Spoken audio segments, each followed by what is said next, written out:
No need to whine, it's Whinypaluza. Have some wine and join us on the Whinypaluza podcast with Rebecca Greene. Welcome to the Whinypaluza podcast. I'm your host, Rebecca Greene. I'm a wife, mother of 3, and licensed clinical social worker. I also have 3 fur babies at home too. My passion has always been to help children and their families. I always dreamed of being a wife and a mother. Parents are always learning through their struggles, failures, and successes and joys. I am no stranger to this wild ride of parenting, and I know behind every great parent lies a team of supportive friends and family. I want to be part of your support system. I want you to know that you are not alone. We are in this parenting world together. Join me every week for insightful discussions with experts on parenting and marriage, as well as other parents who have found the secret to successes in parenthood. You'll learn tips and tricks to make life with your family better than ever. I hope you will follow along with me while we dive into what it takes to achieve a happy family. Hello, everyone. This is Rebecca Greene for the Whinypaluza podcast, and I am so excited because I have Lauren Astor on today. Hi, Lauren. Hi there. Thank you so much for being here with me today. Thank you for having me. It's wonderful to be here. Lauren holds a master's degree from Columbia University's Teacher College and has been a certified option process mentor counselor since 2000. She has counseled hundreds of individuals, couples, parents, and folks of all ages from around the world with many different situations and concerns. She has seen people drop issues that have been a source of misery for many years. She has seen people come to peace with profound life changes. You have the most important job on the planet. Your children are the future of the world, and you are your child's greatest teacher. Plain and simple, your child is learning how to live from you. For this reason, she founded Happy Parent, Happy Child. In 2005, to work extensively with parents, she designed and facilitated many workshops, classes, and retreats to help parents like you bring happy back to your parenting and your relationship with your children.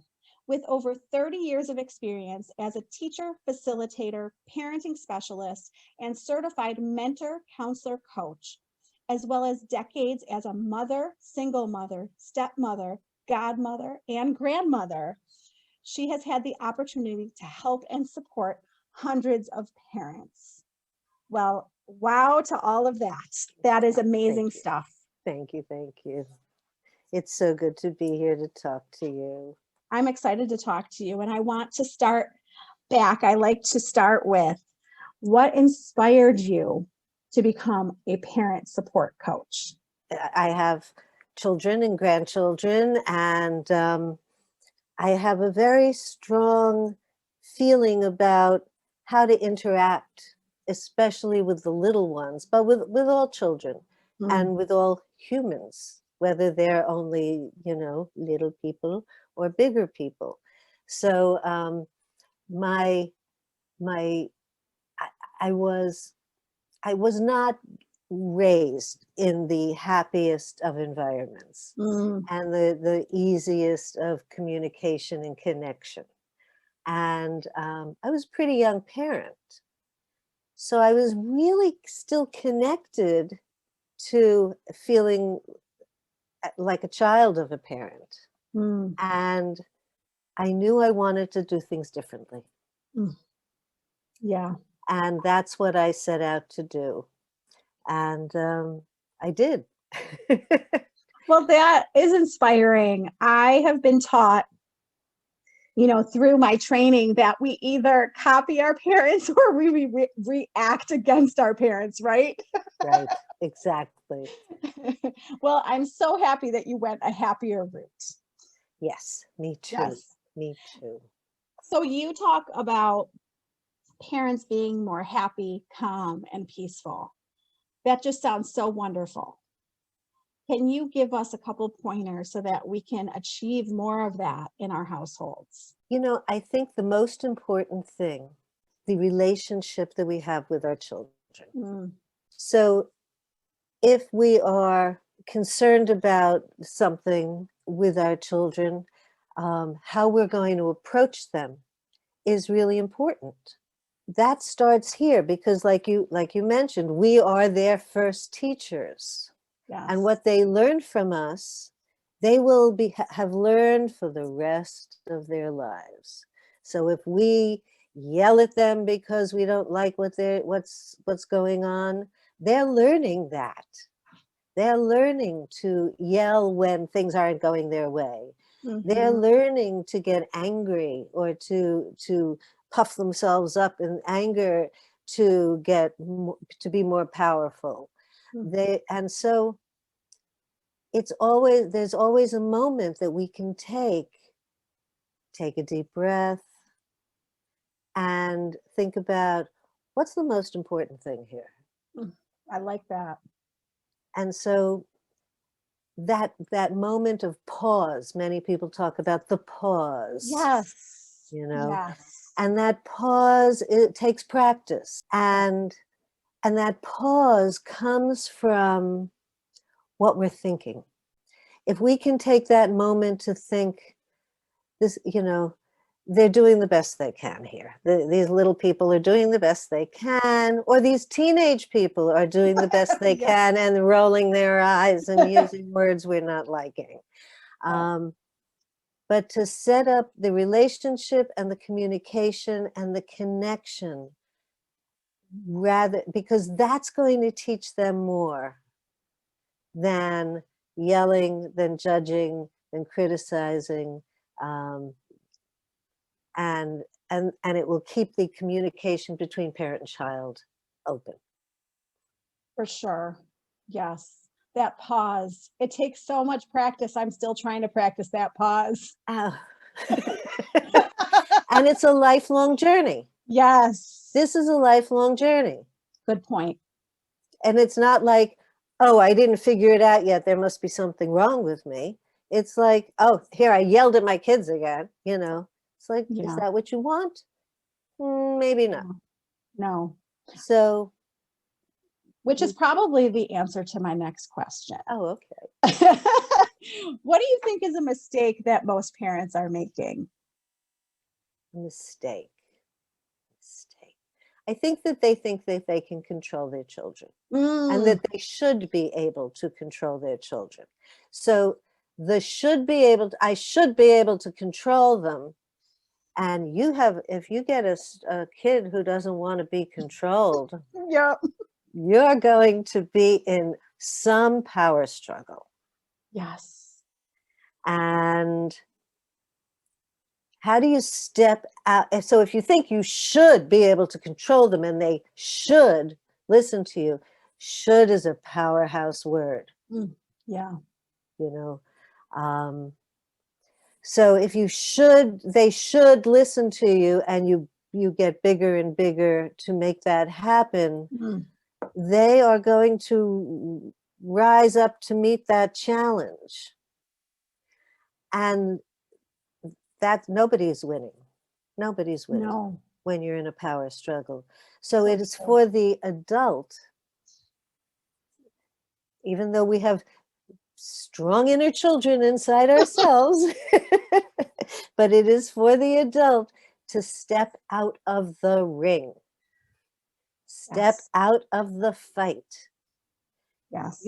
Doesn't mean that what they're doing is okay. It doesn't mean that you're saying, it's fine, darling, go ahead, do whatever you want.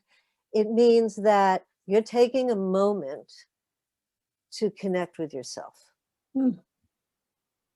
and step out of that fight. And you can always say, we're going to talk about this later. I have to go to the bathroom. We'll talk about it later. I don't know what we're going to do about this. But find your balance within yourself. And you don't have to respond immediately. That's such good advice. My 8-year-old is the one that I used to get in a lot of power struggles with. She's a very strong personality. And she has realized with me to say, I'm in an unresourceful place. She's like, I'll be back. Wow. That is so fantastic. The two of us have been working so hard because the two of us would just boom, bash heads. And I would, cry and think, this is not working. I have to evaluate this and do better with her. So it's, it's lifelong learning together. But for her to be able to be that self-aware. Yes. That's what we want with our children. Because, yeah, they're going to be in an unresourceful place. They're going to be like, have a lot of big feelings coming through, and they don't know what to do with them. And if they can acknowledge that, that's powerful. Well, and I remind myself that it's hard for me to regulate myself. So how on earth do I expect her to do it all the time? Exactly. Right. Exactly. So we're talking about all of these questions that I have, in terms of communication with our kids. I mean, you've mentioned a lot.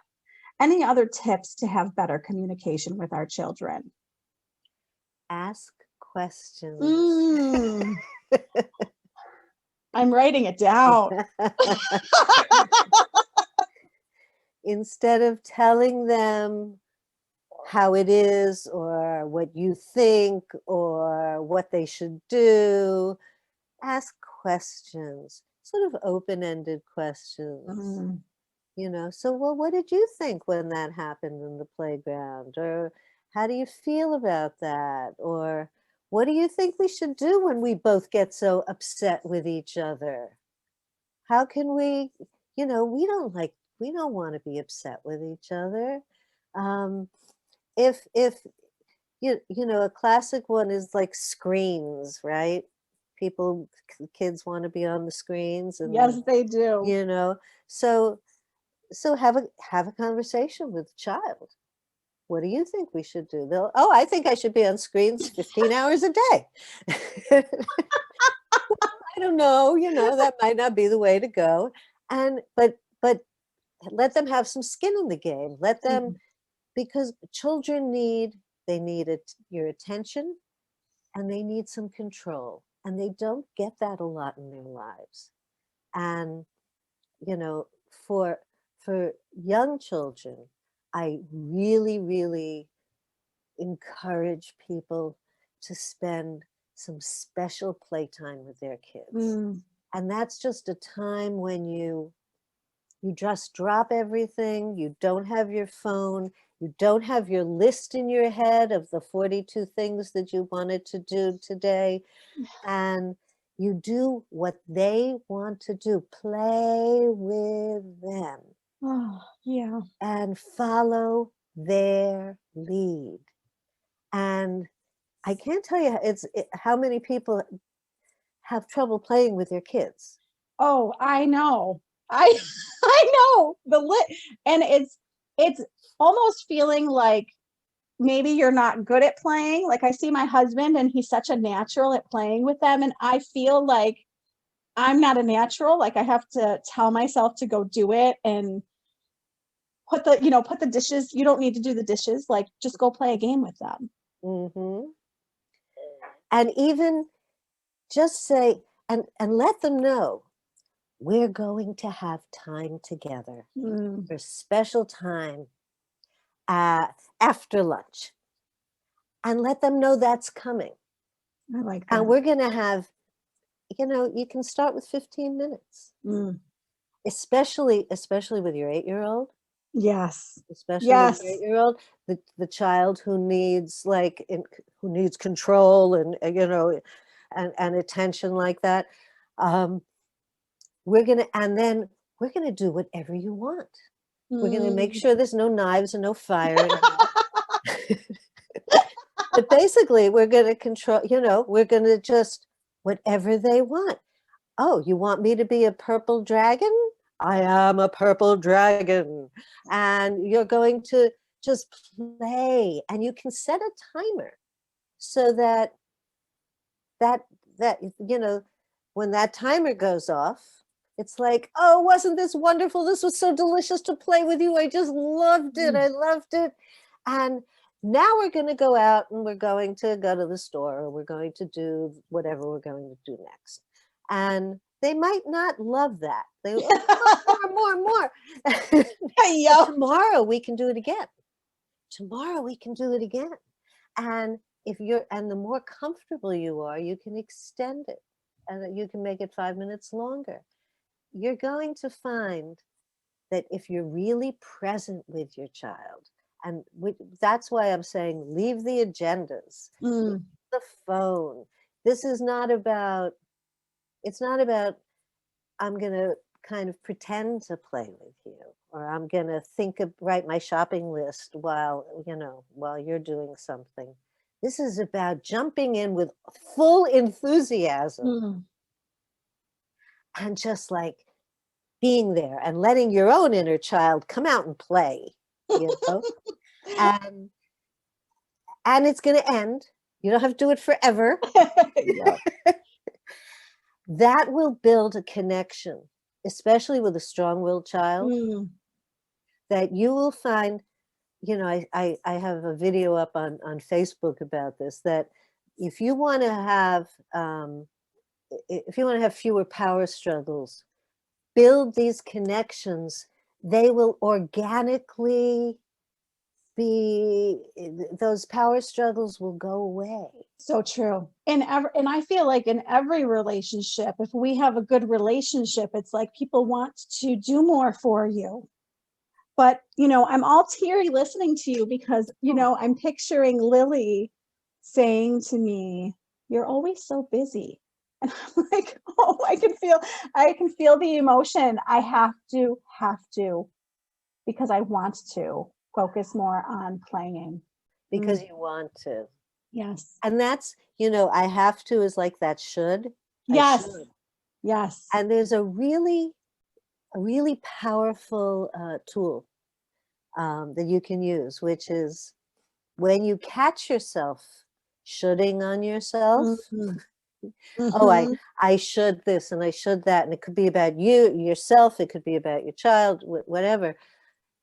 If you can catch it, when you notice it, you can just change it if you want to a could.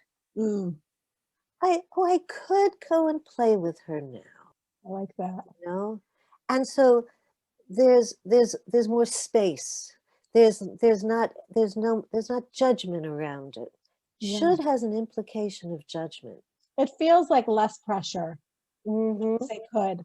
I like that a lot. I could do that. My kids, and when you're thinking something like, my kids should listen to me, and then you actually change that to, well, they could listen to me.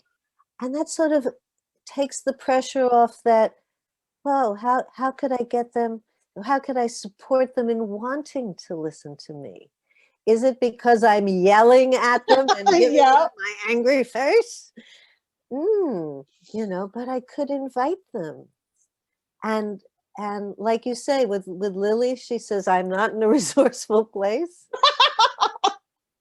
So that's so wonderful, to be able to say, and then does she come out and say, I'm feeling better? Yes. And it's always, I'm so sorry. I don't like how I just acted. And she feels bad. So, we've come a long way. So great.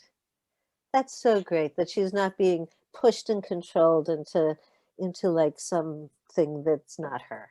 Well, and I started to notice that I felt like I had to control her. I'm the mom. I'm the parent. She needs to listen when I tell her to do something. And I was noticing that she, Max and Ella are so easygoing. Okay, Mom. Okay. And Lily is like, with her face that, used to push my buttons. And now I know, it's her independent spirit. And I want her to have it. I don't want to crush it. And I'm like, okay, these are all teachable moments. This is not about control. So I have had to use my skills like nobody's business with this little girl.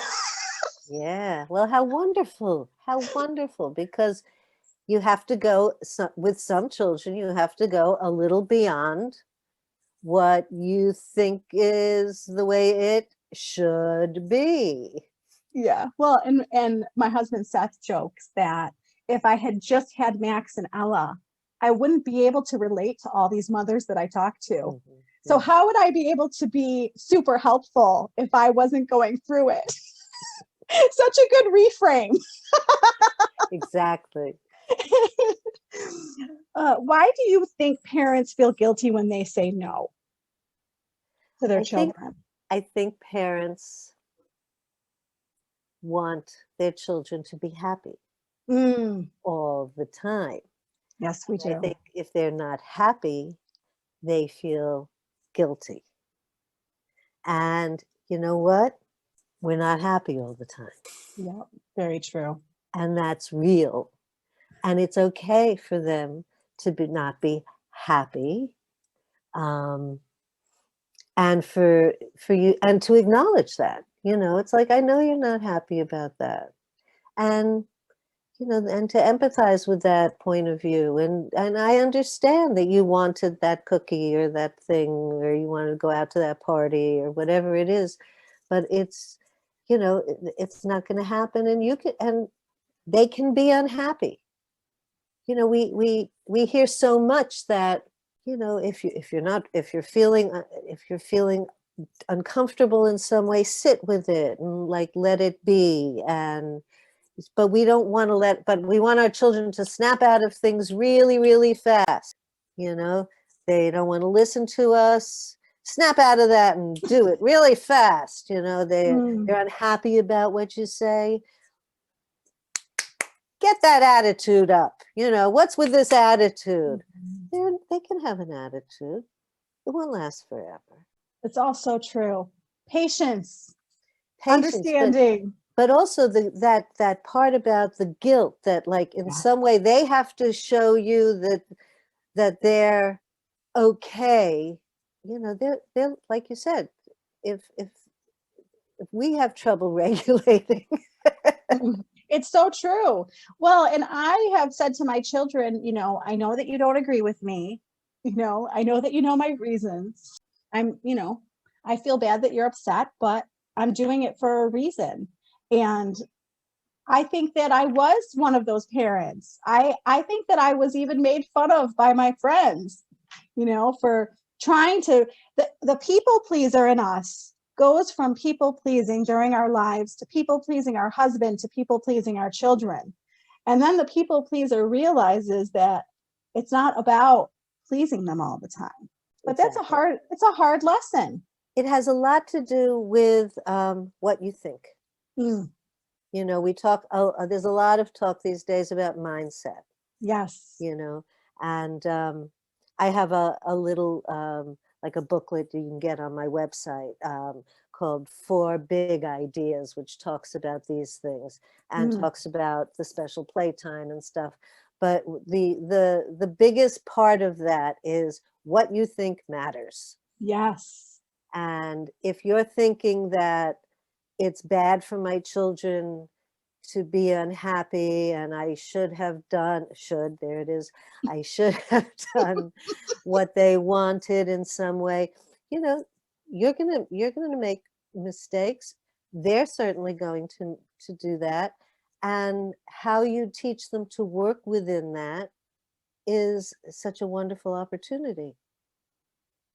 Absolutely. Well, you have experience as a single mother. You have experience as a stepmother. Can you give a single mother a little bit of your advice and a stepmother a little bit of your advice? I know you've walked both walks. Well, I was a single mom from just almost the beginning. And I was actually very glad to be a single mom, to tell you. Yeah, oh boy. It, you know, I had my perspective. It was very strong, and that's what it was, Yeah. you know. And my relationship with my daughter, to this day, we are super close, super duper close.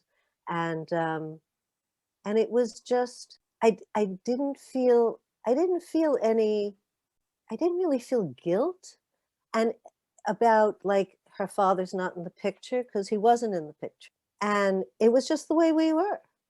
You know, I hear from parents who are splitting up, or people who are have a partner who, you know, isn't working out, that they feel terrible about that their child is going to grow up without knowing their father. Just the way some families are. Mm, that's really true. You know. So, and for a step parent, that's such an interesting thing, because there's no role model for what a step parent is. Mm, You know, we all know what a mother is. We know what a yes. father is. But what's a stepmother? Is it the evil stepmother, the wicked stepmother from fairy tales? Mm, You know, is it some stepmothers are like really close, and some stepmothers are not. And I had step parents, and I felt like, I've got a mother, thank you, and I don't really want two of them. I You can know, see how many that. mothers, you know, how many of these do I need? One is enough. And so you really have to, not have to, you really can follow the child, and look to build a relationship, but know that that child has a parent, has a mother, and that's okay, you know. And when they're in your home, you might take more of a little back seat, especially if there's the biological parent is involved in every day, um, because that's the way they're going to be raised. And basically, I have a mantra that I encourage people to pick up, which is, we are all doing the very best we can with what we know and what we believe at this time. That doesn't mean we can't, you know, we're perfect, and it doesn't mean we can't get more close and more yummy with each other. But right now, we're doing the very best we can. And judging ourselves is actually, most of us judge ourselves so that we motivate ourselves to do something different. You know, if you think about it, like dieting is a good one, you know, like, well, I really should, I should be on a diet, and I shouldn't eat those cookies, and I ate a cookie, and I feel, and I'm judging myself so hard that I eat the bag. because, because, oh well. Oh, that's such a good example. And you know, I've done that. so judging yourself does not actually help change happen. Being gentle, being loving, being kind to yourself, doing things, what you said earlier, I'm going to do that because I want to. I'm going to play with her more, not because I should, but because I want to. And then you come from moving toward what you want. That's a whole different experience than pushing against this bad thing that I do, and I don't want anybody to know. And, you know, I feel like an imposter parent or something. I just want to make change because I want to, and to notice small changes as they're being made, whether it's from you or from your child. Notice tiny little changes, and tiny little changes we're going to get you there. They're not going to happen now. All true. All very, very true. you are a grandparent. Yes. And so I'm looking for some advice for all of us parents listening. You know, my mother had said to me once that a grandparent is an extension of the parent. Okay. So, you know, my husband and I were just talking about this. It's like they parent your children, and there is an acceptance and a respect for them. And there's also maybe they cross boundaries sometimes. And I'm just thinking of a particular example from this past weekend that upset me. So, how do you feel about being a grandparent and how to relate to your grandchildren in the parenting role, I guess, is what I'm asking. Does that make sense? So, Trying to word what's going through my head right now. I see grandparents as like the lifeguards. You know, the parents are in the water with the kids, and the grandparents are either they're further away. They might be in the fire tower, even. You know, they're there to support and to love. And I always felt from my grandparents, you know, real unconditional love. Mm. Yes. And I that's what I'm older, you know, things change as you get older. Things are not as urgent and terrible, and this has to change right now. But I'm not sure I'm addressing the kind of example that you were talking about, where a grandparent crosses a line and like gives them all the candy they want. Or is that what you're referring to?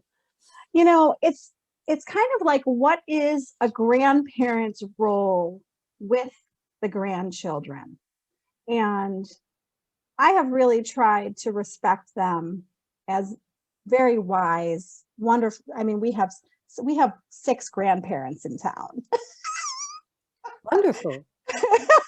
So I look at them as wise and experienced, and of course they're going to parent, in quotes.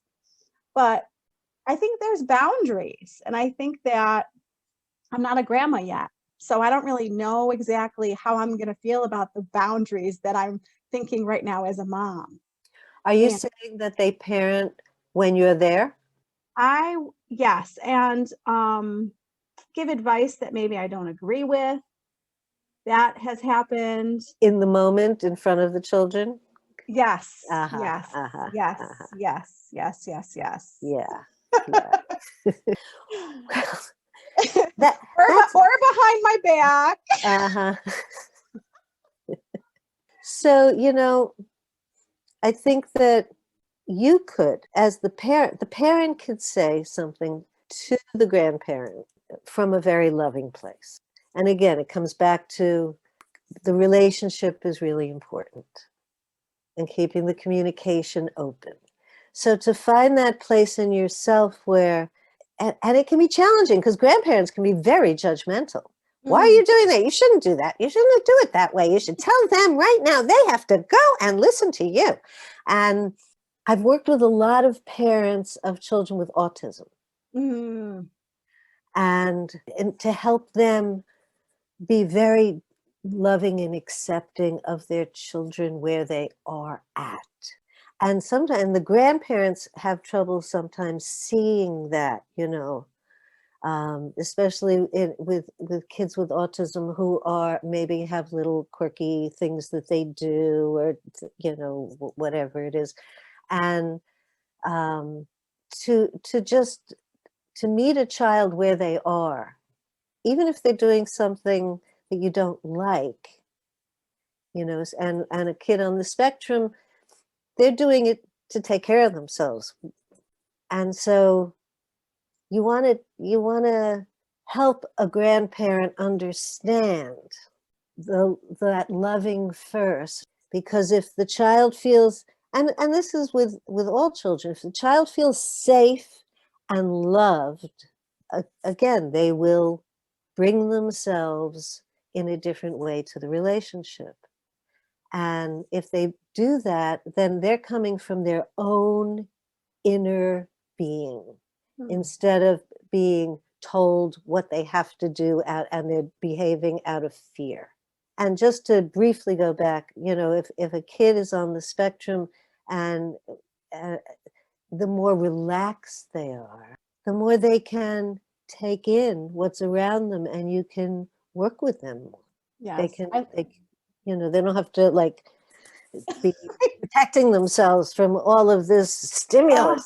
I listened to a psychologist who said that, can we imagine if every time someone walked into the room, they were like, clean that up, put that away. Did you do your homework? Think about how we would feel if someone was always coming at us, right? That would not make us happy. Exactly. Right. And if we talk to our children the way we want to be talked to, yes. There's a wonderful Dar Williams song where she's singing to her child, and she says, when they ask how far love goes, when my job's done, you'll be the one who knows.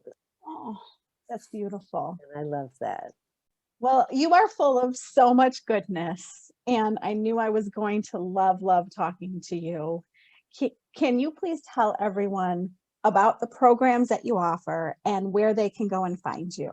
So my website is happyparenthappychild.com, and that's a lot of words. So you could also go to laurenastor.com.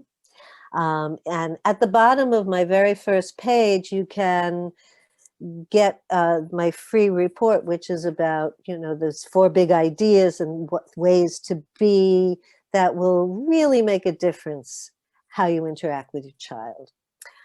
So that's there. I'm also a Happy Parent, Happy Child on Facebook. And anything that's going on will be showing up there. Wonderful. On those 2 places. Well, thank you so much for taking time out of your busy schedule to be with me today. I really appreciate it. And this was so much fun.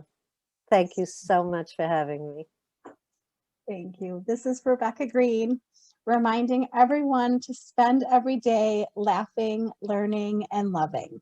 Thank you for tuning in to the Whinypaluza podcast. If you like what you heard, please be sure to subscribe so you never miss an episode. While you are there, leave a review. I love to hear your feedback. Thank you so much for listening. Until next time. This show has been produced by Market Domination, LLC. To discover how you can have your own show completely done for you and turn it into a real published book and become the authority in your marketplace, go to www.marketdominationllc.com/podcast offer.